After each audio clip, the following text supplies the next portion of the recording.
Caesar Augustus played a pivotal role in transforming Rome from a republic to an empire during the years following the assassination of Julius Caesar. Julius Caesar was actually Augustus' great-uncle and adoptive father. Augustus eventually became the sole ruler of Rome, laying the foundations for the 200-year Pax Romana, Roman peace, and establishing an empire that would last for almost 1,500 years. Caesar Augustus, the early years. Whilst we know him as Caesar Augustus, the first Roman emperor actually had a number of different names throughout his life.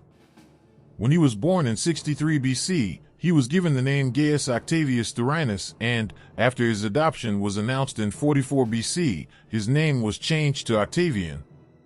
Then, at the beginning of 27 BC, the Roman Senate gave him the name Augustus, meaning the August or Exalted One. Augustus was born 20 miles (32 kilometers) outside of Rome to an important family.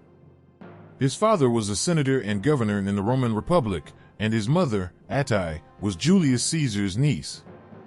Augustus was also raised by his grandmother, Julia Caesaris, who was Julius Caesar's sister.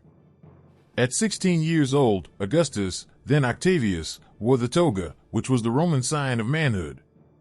It was at this point that he began taking on responsibilities through his family connections.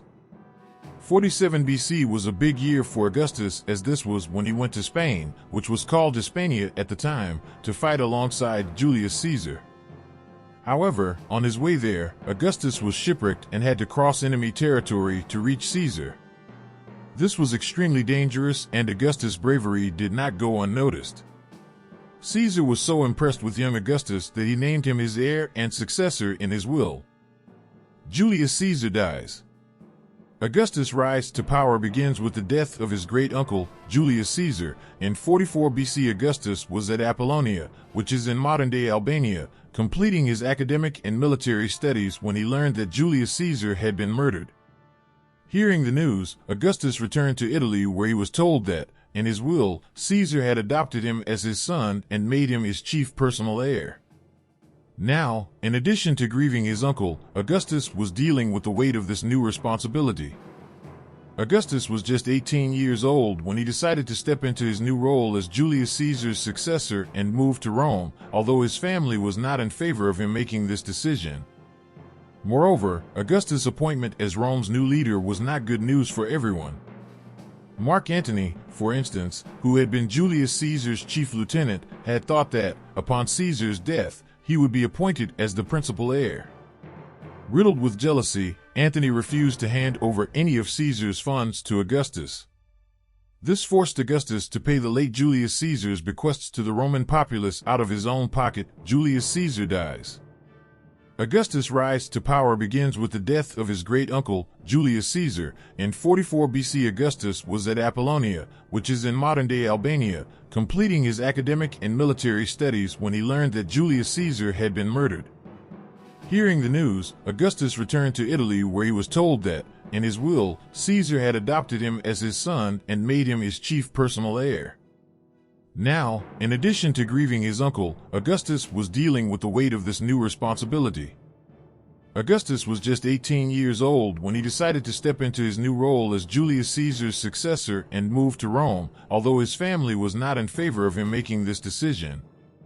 Moreover, Augustus' appointment as Rome's new leader was not good news for everyone. Mark Antony, for instance, who had been Julius Caesar's chief lieutenant, had thought that, upon Caesar's death, he would be appointed as the principal heir. Riddled with jealousy, Antony refused to hand over any of Caesar's funds to Augustus. This forced Augustus to pay the late Julius Caesar's bequests to the Roman populace out of his own pocket. Augustus gains popularity. Augustus quickly integrated himself into Roman society in an attempt to win favor with the people. His attempts proved successful, as a large number of Julius Caesar's troops swore allegiance to him. Mark Antony was still actively opposing Augustus at this time. The Senate, which was the law court in Rome, held a lot of power, and they decided to officially break ties with Antony, instead calling upon Augustus for aid. This was a big win for Augustus in his rise to power, as he was granted the rank of senator despite being so young. A powerful alliance. The dispute between Augustus and Mark Antony continued on for some time, eventually resulting in an agreement between the two men. This agreement also included Marcus Aemilius Lepidus, who had succeeded Julius Caesar as chief priest. The agreement was made on the 27th of November, 43 BC. Together the three men formed a political alliance known as the Second Triumvirate. With this political alliance, Augustus, Antony, and Lepidus received absolute governing authority. A year later, in 42 BC, the triumvirate divided up Rome's various territories, with Antony controlling the east, Lepidus controlling Africa, and Augustus, then Octavian, controlling the west and Italy. Together, the triumvirate also drew up a list of political enemies, which resulted in the execution of 300 senators and 2,000 more people in the lower classes. Another big step in Augustus' rise to power happened in January 42 BC. It was at this time that Julius Caesar was declared a god of the Roman state, which, in turn, amplified Augustus' prestige as the son of a god. Augustus ascends to emperor status. Now, jumping forward a few years, we'll be around 31, when the monarchy of Augustus is believed to have begun. Some historians believe that his monarchy began a few years later, in 27 BC, when he officially took the name Augustus. In the 4 years between these two dates, Augustus did much to secure his position of power. He received treasury from Cleopatra, which allowed him to pay his soldiers, thereby securing their loyalty to her. Also, to appease the Senate and the ruling classes, Augustus passed a series of laws reminiscent of the ancient traditions of the Roman Republic. Augustus reigned as Roman emperor for 40 years, during which time he nearly doubled the size of the empire. He did this by adding territories in Europe and Asia Minor and securing alliances that essentially gave him the power to rule all the way from England to India. Augustus' continued conquests meant that he spent most of his time outside of Rome. Some of Augustus' greatest achievements during his reign as the first Roman emperor include: Rome expanded its road network. He founded the Praetorian Guard, a unit of the Roman imperial army that served as personal bodyguards and intelligence agents for the Roman emperors. He established the Roman postal service. He essentially rebuilt Rome through a series of gestures, both large and small, including a new forum, a multi-purpose building used for all events surrounding public affairs, and the establishment of new police and fire departments. Marriage and family life. Throughout his life, Caesar Augustus was married 3 separate times. His first marriage was to Mark Antony's stepdaughter, Clodia Pulchra. However, this union was not entirely legitimate as it was unconsummated. Augustus' second wife, then, was a woman named Scribonia. Scribonia was the relative of one of Augustus' potential enemies, Sextus Pompeius, and the marriage was a way of appeasing him. This marriage was not a happy one, however, as not long after the union, Augustus divorced Scribonia on the basis of personal incompatibility. Augustus' marriage to Scribonia did have some benefits, however, as it gave him his only child, Julia the Elder.